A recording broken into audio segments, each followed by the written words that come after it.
नमस्कार, स्वागत है आप सभी को हमारी चैनल पर। आज मैं सुनाने जा रही हूँ लड्डू गोपाल की सच्ची सेवा की कहानी। एक समय की बात है, एक गांव में दो वृद्ध स्त्रियां रहती थीं। दोनों का इस जगत में कोई नहीं था। वे दोनों ही एक दूसरे का सहारा बनकर बड़े प्रेम भाव से रहती थीं। हालांकि धर्म से दोनों अलग थी, लेकिन विचार से एक थी। उनमें से एक महिला हिंदू धर्म की थी और दूसरी जैन धर्म की थी। दोनों अपने अपने धर्म के हिसाब से प्रभु की आराधना किया करती थी। उनमें से हिंदू धर्म की महिला थी। उसने अपने घर के मंदिर में श्री कृष्ण के बाल स्वरूप लड्डू गोपाल को बड़े प्रेम भाव से विराजमान किया हुआ था और उन्हें प्रतिदिन एक बालक के भांति प्रातःकाल नहला धुलाकर सुंदर वस्त्र आभूषण आदि पहनाकर तैयार करती थी।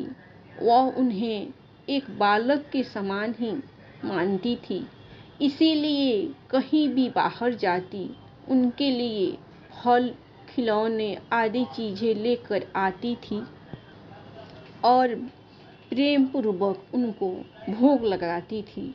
इसी तरह वे दोनों महिलाएं एक दूसरे के परस्पर सहयोग से अपना सुखमय जीवन व्यतीत कर रही थी।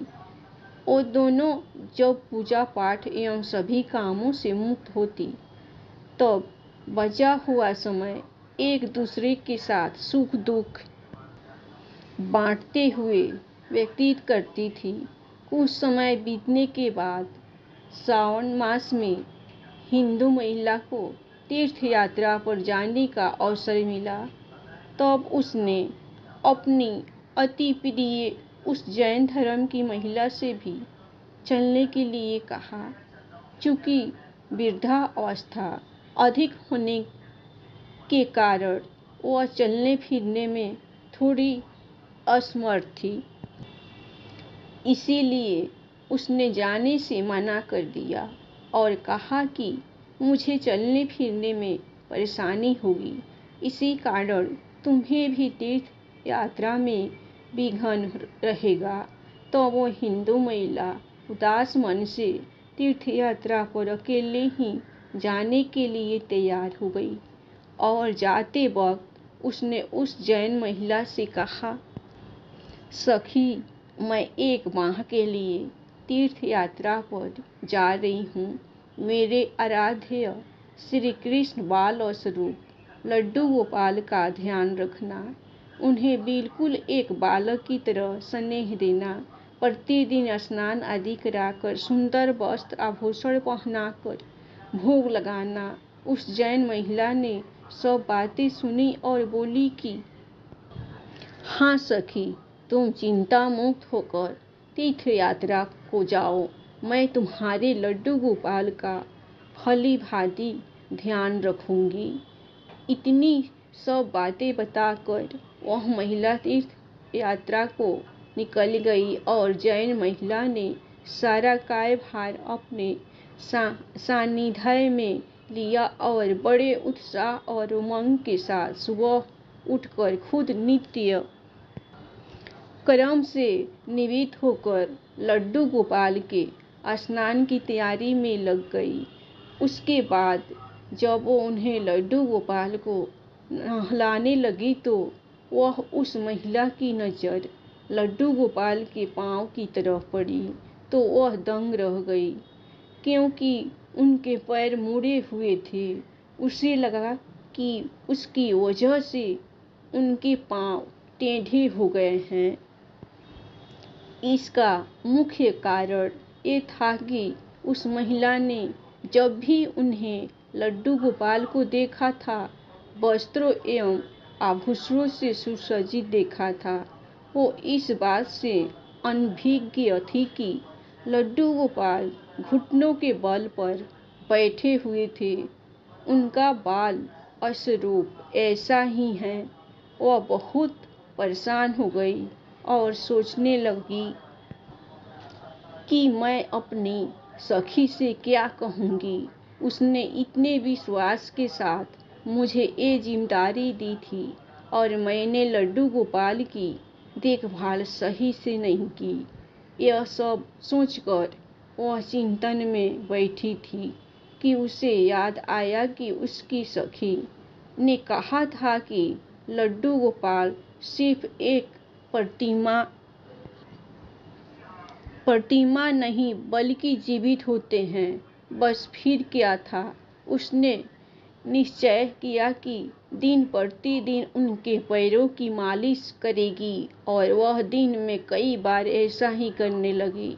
और जैसा कि श्री कृष्ण का स्वभाव है, वो है ही इतने कृपालु, दया निधान। उस वृद्ध महिला की इस नादान भक्ति से वशीभूत होकर उन्होंने उस पर अपनी अपार कृपा लुटा दी और एक दिन वह महिला रोज की भांति प्रातःकाल उठकर लड्डू गोपाल को नहलाने का प्रबंध कर ही रही थी कि उसकी नज़र उनके पैरों पर पड़ी। उसे देखा कि उनके लड्डू गोपाल की पैर ठीक हो गए हैं और यह सब देखकर वह वृद्ध महिला खुशी से फूली न समाई और इस सारा वृतांत सुनने के लिए अपनी सखी का बेसब्री से इंतजार करने लगी। कुछ समय पश्चात जब वह हिंदू धर्म की महिला तीर्थ यात्रा पूर्ण करके वापस आई तो सबसे पहले वो अपने लड्डू गोपाल के दर्शन को ललायित थी। और जैसे ही उसने लड्डू गोपाल को देखा तो आश्चर्य में पड़ गई। उसने देखा कि लड्डू गोपाल खड़े हुए थे।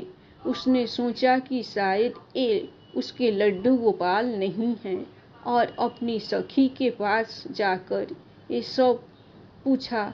तब उस जैन धर्म की महिला ने सारा वृत्तांत उसे सुनाया। उसकी बातें सुनकर हिंदू महिला समझ गई कि ये सारा खेल उस मुरलीधर कृष्ण कन्हैया का है और दौड़ी दौड़ी लड्डू गोपाल के पास पहुंची और उनके चरणों में गिरकर बोली, हे मेरे कन्हैया, हे मुरलीधर, आपकी दया की कोई पराकाष्ठा नहीं है, आपकी कृपा का कोई सानी नहीं है। और फिर उस जैन वृद्ध महिला से बोली कि हे सखी, तू धन्य है, तुम पर श्री कृष्ण की ऐसी कृपा हुई है जो कोई कभी सोच भी नहीं सकता। तुझे नहीं पता कि हमारे लड्डू गोपाल के पाँव तो ऐसे थी है क्योंकि उनका ये बाल स्वरूप बैठी हुई मुद्रा में है, लेकिन तेरी भक्ति ने उनके इस स्वरूप को बदल दिया, उनके पैर सीधे कर दिए। बोलो वृंदावन बिहारी लाल की जय, राधा रानी सरकार की जय। धन्यवाद। कहानी अच्छी लगी तो आप लोग लाइक सब्सक्राइब कृष्ण कन्हैया के लिए ज़रूर कीजिए।